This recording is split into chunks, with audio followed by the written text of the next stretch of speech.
Welcome back to Answer Review. Today we will do lesson to Bambi. First question is match the columns. So column A में कुछ points है, column B से आपको match करने हैं. So answer I have written below, तो आप उसको देख के आप उसको फॉलो कर लेना. Question 2 is choose the most appropriate option given reason for your choice.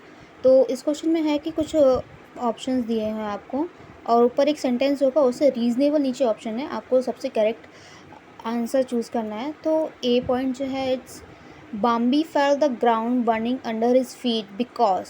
Now जो बाम्बी था उसको अपने जो फीट थे, अपने जो पैर थे, वो ऐसे बर्निंग क्यों लग रहे थे, कि जल रहे थे, कि ग्राउंड पे पैर रखते हो जले हुए से क्यों लग रहे थे. So answer is second, Bambi wanted to hurry to find his friend feline.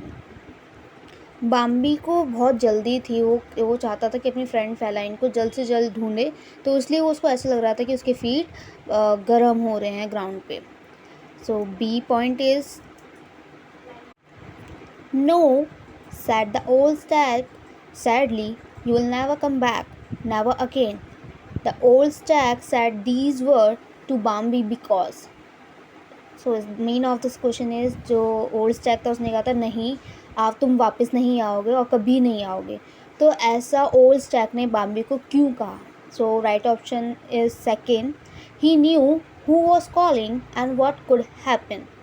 तो main of this answer is कि ओल्ड स्टैक को पता था कि कौन उसको आवाज़ लगा रहा है और उसके साथ क्या हो सकता है, क्योंकि ओल्ड स्टैक तो एक्सपीरियंस था, उसको पता है, वो जंगल में रहा, तो उसको पता है कि एक बाहर से, जंगल से बाहर से कोई आदमी आएगा, वो बुलाएगा और वो हमको पकड़ के ले जाएगा. C point is why did the old stag move with a zigzag course. Main of the question is, जो ओल्ड स्टैक था वो जिगजैग कोर्स में पीछे पीछे चल रहा था, उसने ऐसा क्यों किया. तो reasonable answer is point two, he wanted to outsmart the man. इसका मीन्स है वो उस मैन को ना कंफ्यूज करना चाहता था, आउटस्मार्ट बनाना चाहता था, कि हाँ उसको लगे कि झाड़ियाँ हैं, कोई और हैगा, तो इस वजह से उसने ओल्ड स्टैक ने ऐसा किया. तो question third is, several time the old stack stopped although no call had come and lift his head listening. Bambi heard nothing. What was the old stag doing? Meaning of the question is, several यानी काफ़ी time old stack रुका, हालांकि किसी ने आवाज़ नहीं लगाई थी, फिर भी उसे धीरे धीरे चला, फिर अपना सर ऊपर उठा के देखा और फिर रुका, फिर आगे चला और सुनता रहा. बाम्बी ने कोई आवाज़ नहीं सुनी थी, तो ओल्ड स्टैक कर क्या रहा था एक्चुअल में. So answer is, the old stag was alert and keenly listening when there was no audible call. His instinct and experience made him to sense danger. So meaning of the answer is जो old stag था वो बहुत ही alert था और बहुत बहुत बारीकी से चीज़ें सुन रहा था, क्योंकि वो ओल्ड था और इसे एक्सपीरियंस था उस जंगल का, तो उसे पता था कि किस तरह से उसे उस टाइम पे बिहेव करना है.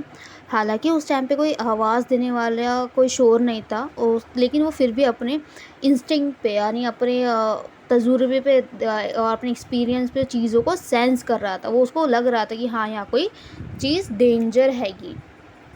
So next is critical questions. First question is, the Bambi was puzzled and terrified when he understood that it was man calling him, because man represent danger in the forest.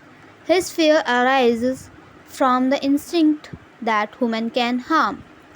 Mean of the answer is, जो Bambi था वो बहुत ज़्यादा confuse हो गया था, puzzle हो गया था और बहुत ज़्यादा टेरिफाइड यानी डर गया था जब उसको ये पता चला कि ये आवाज़ जो आ रही है वो एक इंसान से आ रही है, एक आदमी ये आवाज़ निकाल रहा है, और आदमी भी कहाँ था, जंगल में. तो जंगल में यूजली जानवर रहते हैं और जानवरों की बस्ती में अगर कोई आदमी आएगा, कोई ह्यूमन बीइंग वहाँ रहेगा, तो ये एक डरने की बात ही थी जानवरों के लिए.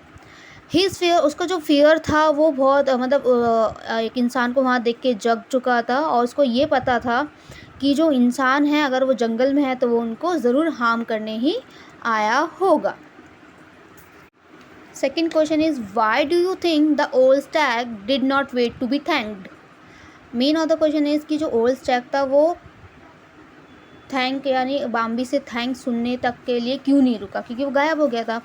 So answer of the question is the stag did not wait to be thanked because his priority was ensuring Bambi's safety, which reflects his selflessness. तो main of the answer is जो ओल्ड स्टैग था वो इसलिए नहीं रुका क्योंकि उसकी जो पहली प्रायोरिटी यानी उसका उसका क्या काम था, उसका यही काम था कि वो बाम्बी को सेफ रखे। वो ये नहीं चाहता था कि हाँ मैं रुकूँ तो बाम्बी मुझे थैंक बोले ना, उसका ये कोई काम नहीं था। वो ये चाहता था कि बाम्बी हमें हर हाल में सेफ रहे, जो कि इसकी सेल्फलेसनेस यानी जो उसने बिना ही निस्वार्थ भावना से ये काम किया था, यानी उसने इसने इसलिए सेफ उसको बचाया ताकि वो सुरक्षित रहे। इसलिए नहीं बचाया कि हाँ भैया उसके अलावा मुझे कोई नाम मिलेगा या मुझे कोई थैंक बोलेगा, वो इस चीज़ को बढ़ावा नहीं देना चाहता था। तो this is the lesson, the question is about the lesson. Hope you like it.